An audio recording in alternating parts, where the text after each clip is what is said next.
आज से हम इंटीग्रल कैलकुलस स्टार्ट कर रहे हैं।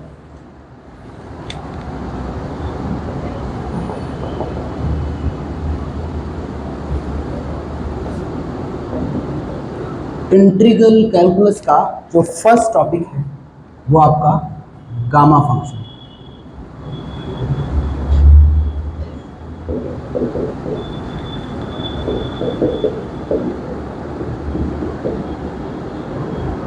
गामा, देखो ये जो गामा फंक्शन है ये थ्रू आउट आपके बीएससी में या इंजीनियरिंग मैथमेटिक्स हो ये काम आता ही रहेगा, पीछा छोड़ेगा ही नहीं। तो अभी से अच्छे से पढ़ लो। Value of infinite integral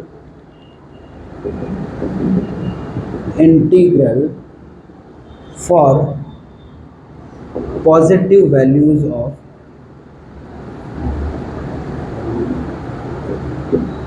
n के धनात्मक मानों के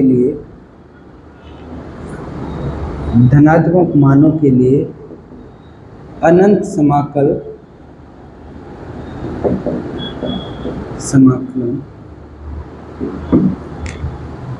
ये आपका जो इनफाइनाइट इंटीग्रल होता है 0 से इन्फिनिटी e की पावर माइनस x की पावर n-1 dx गामा फलन कहलाता है।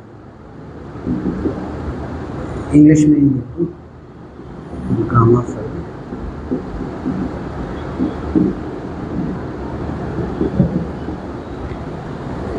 ठीक है, हिंदी में क्या हो गया? Value of infinite integral for positive values of n, ये इंटीग्रल हो गया, ये is said to be gamma function. ठीक है, ये जो अनंत कुछ नहीं है, ये जो इंटीग्रल है इसकी वैल्यू क्या होती है? गामा फंक्शन इसको कहते हैं। It is denoted by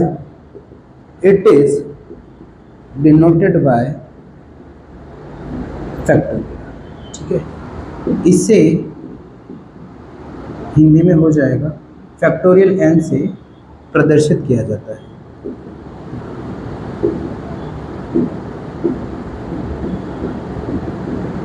Hindi वालों को सिर्फ हिंदी लिखनी है, इंग्लिश वालों को सिर्फ इंग्लिश। दोनों बाइलिंगुअल चलेंगे सारे लेक्चर्स। अब देखो तो इसको लिखते कैसे हैं? इसको लिखते हैं गामा n हो गया, वो आ गया 0 से इन्फिनिटी e की पावर माइनस x की पावर n-1। ये क्या हो गया आपका गामा फंक्शन। किसका गामा फंक्शन हो गया? x का, सॉरी n का गामा फंक्शन हो गया। n क्या है? n के लिए एक कंडीशन है, n है वो 0 से बड़ा चाहिए। n क्या चाहिए? पॉजिटिव चाहिए। ठीक है, n नेगेटिव नहीं चलेगा। इसमें क्यों नहीं चलेगा वो भी आगे जाके मैं समझाऊंगा। अब इसकी अलग अलग गामा फंक्शन की कुछ प्रॉपर्टीज डिस्कस करते हैं। पहला, ठीक है, समझ गए ना? गामा n क्या होगा? 0 से इन्फिनिटी e की पावर माइनस x की पावर n-1 dx। जब यहाँ 10 होगा, यहाँ x की पावर क्या होगी? 9 होगी, एक पावर कम होगी। ये सारी बाकी सारी चीजें क्या रहेगी? सेम रहेगी। अब वापस इसकी प्रॉपर्टीज पढ़ते हैं। फर्स्ट प्रॉपर्टी, सबसे इंपॉर्टेंट, गामा n+1 होता है, वो क्या होता है? n कम। पहले इससे पहले एक और आपको चीज बताना चाहता हूं, इंपॉर्टेंट लिमिट्स। क्लास 11th में आप लिमिट्स पढ़ के आए हो, तो लिमिट ये बताना आप, लिमिट n टेंडिंग टू या x tending to infinity e की पावर ax। ठीक है, ये क्या होगा? यदि यहाँ पे मैं ले रहा हूं a पॉजिटिव ले रहा हूं, ये क्या होगा?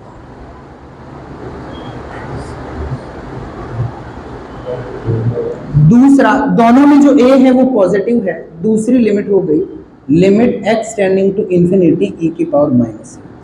ये क्या? देखो, मैं जो भी टॉपिक बीच के करवाऊंगा, जैसे मैं ये लिमिट का करवाऊं, तो मैं वो नहीं है कि आपको पूरा लिमिट नहीं करवाऊंगा, मैं वही टॉपिक करवाऊंगा जो जस्ट आगे काम आएंगे। ठीक है, वही काम की चीजें होगी।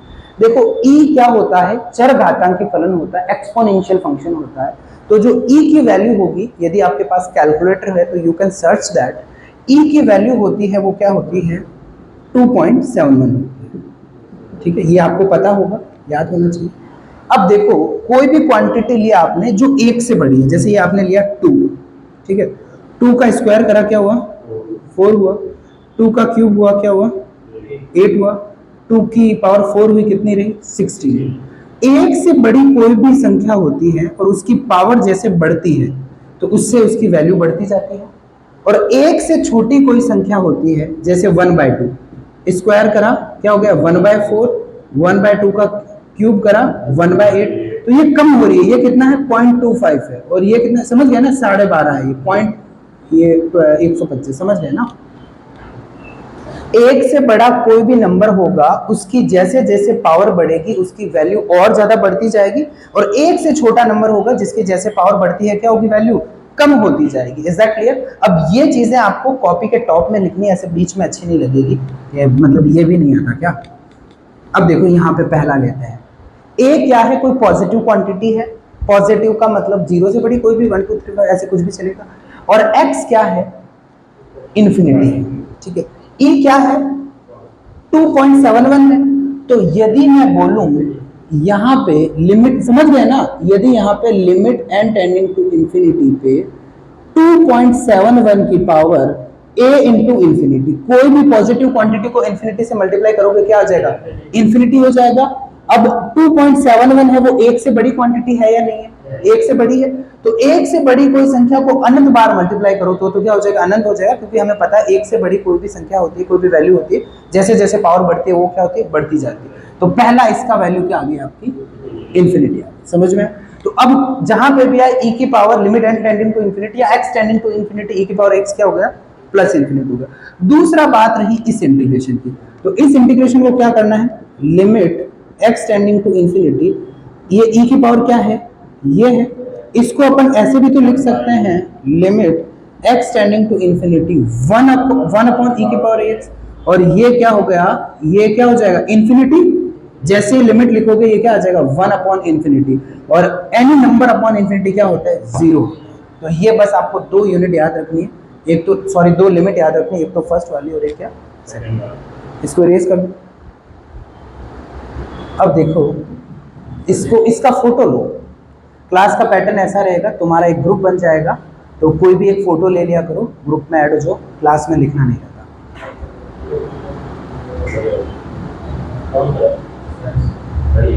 अरे रिकॉर्ड हो रही है क्लास।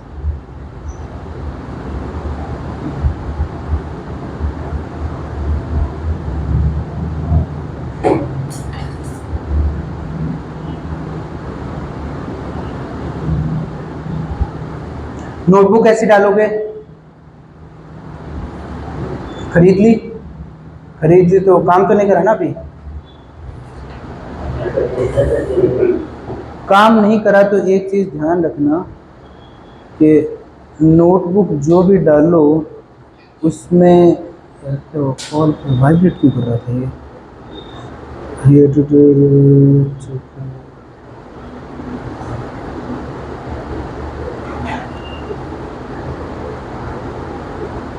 एक बार पॉज करना उसको, 1 मिनट रुको रुको रुको, मुझे चलने दे, मुझे देखना है कोई चीज़ पहुंच रही है या नहीं पहुंच रही है। 3 मिनट चलो ठीक है, ये पहुंच रही है तुम ध्यान रखो। अब देखो सुनो, यहाँ तक कोई दिक्कत ले लिया, इसका फोटो इरेज कर दो इसको।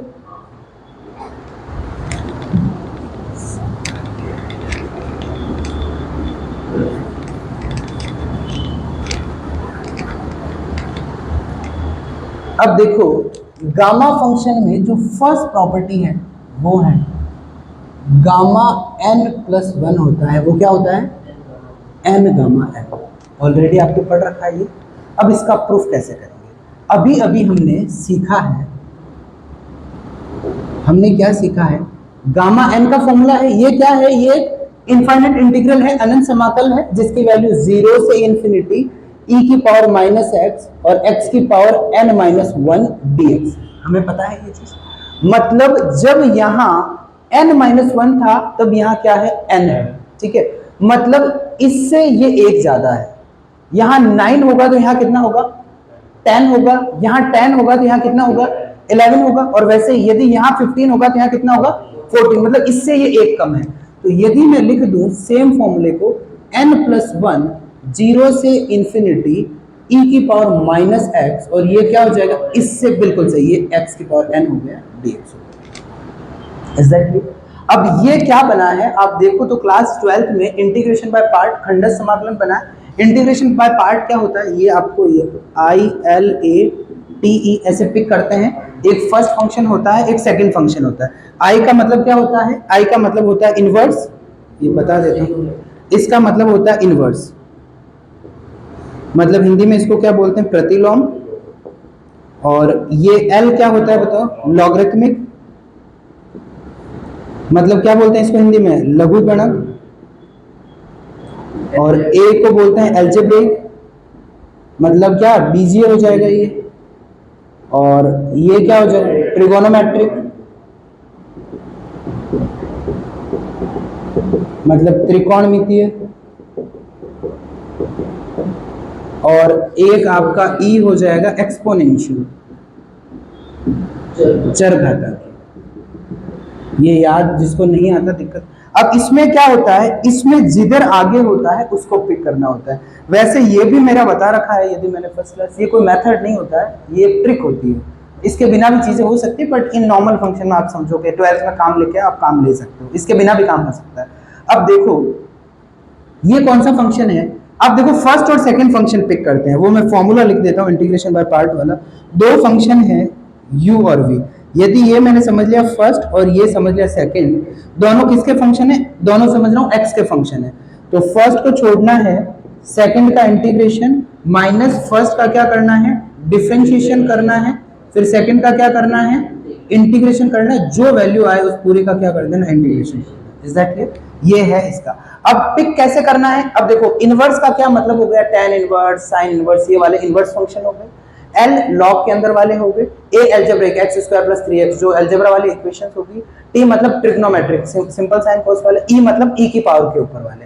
तो अब देखो ये कौन सा x की पावर वाला एल्जेब्रिक है, तो ये आगे आया है, ये सबसे लास्ट में है, ये कौन सा हुआ, सेकंड फंक्शन। ठीक, अब इसका इंटीग्रेशन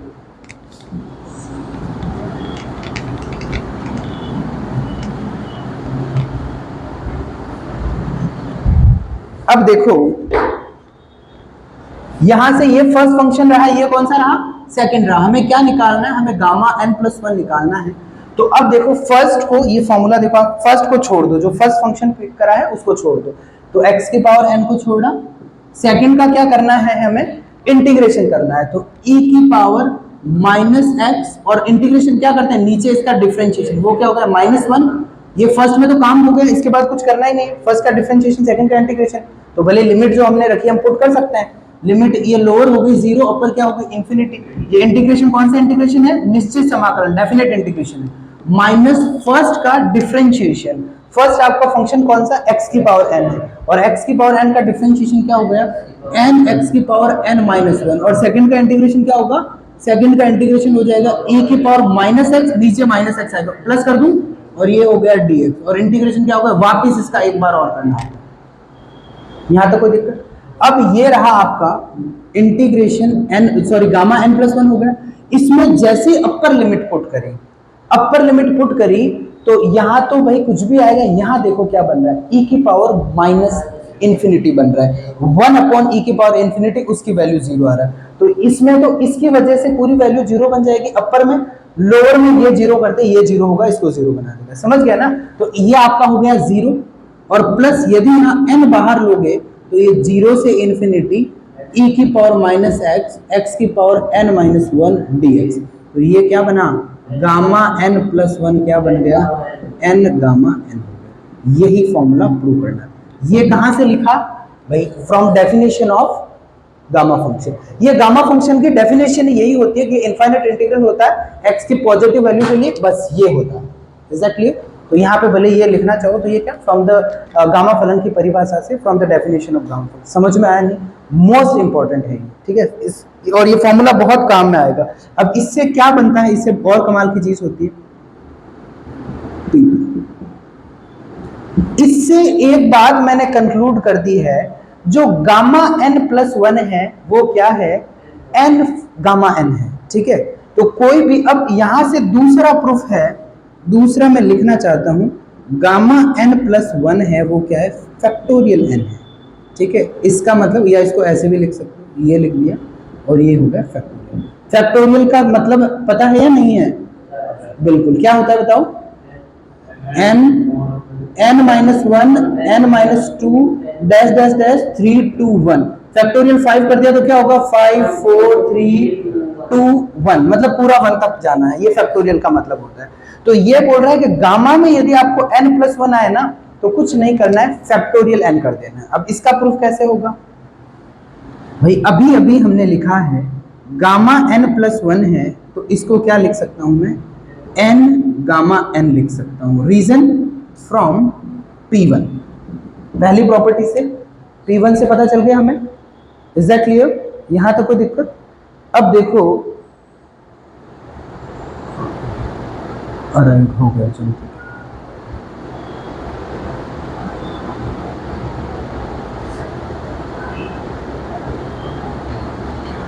7 7, चलो ठीक है।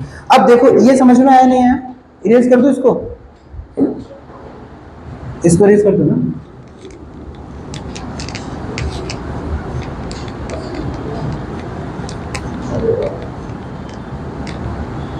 इसको आप समझ लो क्या? इक्वेशन 1, ठीक है। अब बात करते हैं किसकी? गामा n की, ठीक है। गामा n को क्या मैं n-1 + 1 लिख सकता हूं या नहीं लिख सकता? ठीक है। अब मैंने इसको पूरा आपको ऐसे ट्रीट करना है जैसे क्या है? n है। जैसे जब गामा n+1 था ना, वो क्या बना था? n गामा n बना था। तो अब ये क्या बन जाएगा? ये बन जाएगा n-1 गामा n-1। मेरी बात समझे? Is that clear? ये आपका बन गया क्या? 2। वैसे ही आप पिक करोगे n-1, तो n-1 को बताओ क्या लिखेंगे? n-2 + 1 लिखेंगे, और इसको ट्रीट करना इस फॉर्मूले में जैसे n है ये, तो ये क्या बन जाएगा बोलो? बाहर आ जाएगा n-2 गामा n-2। भाई n गामा, समझ रहे हो ना? वैसे यदि n-2 है तो आप सीधा बोल दो n-3 गामा n-3, और वैसे आपका n-3 क्या हो जाएगा? n-4 gamma n-। Is that clear? तो यहां से यदि आपका गामा n+1 है तो उसका क्या पहला क्या रहा? यहां लिख दो फ्रॉम ये सारी इक्वेशन से, ठीक है, जो सारी हमने चीजें सीखी है उससे, जो गामा n+1 था उसको क्या लिखा था? n गामा n, और गामा n की वैल्यू क्या लिख दी है? n-1 और गामा n-1, फिर गामा n-1 की क्या? n-2 गामा n-2, n-2 को n-3, समझ गए ना? और ये n-4, ऐसे करते करते लास्ट एक यहाँ कहाँ तक? 3 2 1 तक आते हैं। और ये जो आपका किसका फैक्टोरियल नोटेशन है? ये सारा ये फैक्टोरियल n। यहाँ तक कोई दिक्कत? ठीक है, ये भी बहुत फेमस फॉर्मूला है गामा फंक्शन। अब आज का आपका जो टास्क है वो एक तो ये सारा आप रिवाइज करके आ जाना, ठीक है, और एक बुक खरीद लेना, ठीक है। कौन सी वाली? इंटीग्रल कैलकुलस है। वैसे मैक्सिमम मैं बिना बुक ही पढ़ाता हूँ, बट फिर भी आपको डाउट वगैरह सॉल्व करने रहेंगे तो आप बुक परचेज कर लेना, ठीक है, कोई दिक्कत? बाकी